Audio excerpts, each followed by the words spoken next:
কাজিরহাট, প্রকৃতির অপার সৌন্দর্য যেখানে লুকিয়ে রয়েছে। এখানে রয়েছে ব্রিজের উপর দাঁড়িয়ে নদীর দৃশ্য দেখার অপার সুযোগ। রয়েছে মন কাড়া সোনালি রঙের ধান ক্ষেত, রয়েছে নদীর তীরে বসে এক কাপ চা কিংবা এক কাপ কফি খাওয়ার অপার সুযোগ। যে এই যে জায়গাটা এত সুন্দর, এখানে লোকজন আসে কিনা? এই জায়গায় অনেক লোক আসে, অনেক দূর দূর থেকে অনেক লোক আসে। এটা কখন আসে? এটা বিকেল টাইমে, প্রতিদিন বিকেল আসে, শুক্রবার বেশি আসে। শুক্রবার বেশি আসে। কোথা থেকে আসে এরা? পটুয়াখালী থেকে, তারপর ওই আমাদের এদিকে আমতলি, বিভিন্ন ইউনিয়ন থেকে আসে।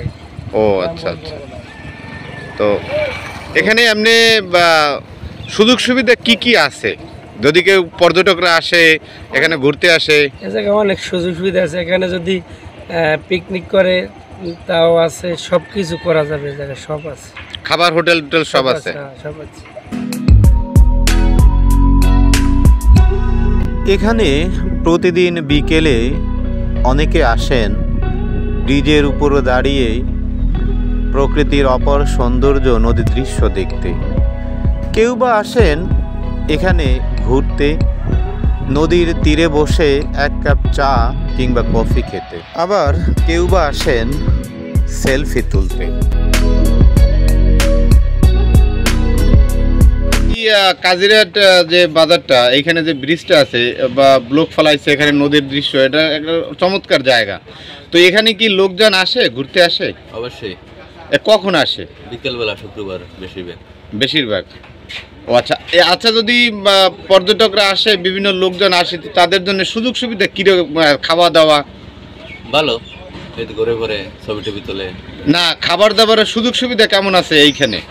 এই তো স্বাভাবিক যেটা আছে, ওই হোটেল টোটেল তো নেই, এই দোকানপাট, চার দোকান টোকান এগুলো। ভাতের হোটেল আছে উপরে ভাতের হোটেলও আছে না? আচ্ছা। শহরের তড়িঘড়ি ব্যস্ততম জীবনে একটু প্রশান্তির খোঁজে আপনি আসতে পারেন এখানে বিকেলবেলা। পটুয়াখালী শহরের হেতালিয়া বাদঘাট থেকে মোটরসাইকেল কিংবা অটোতে আসা যায় এখানে। আশা করি একদিন বিকেলবেলা আপনিও আসবেন এখানে একটু মনের প্রশান্তি খুঁজতে। সেই প্রত্যাশায় বিদায় নিচ্ছি। আল্লাহ হাফেজ।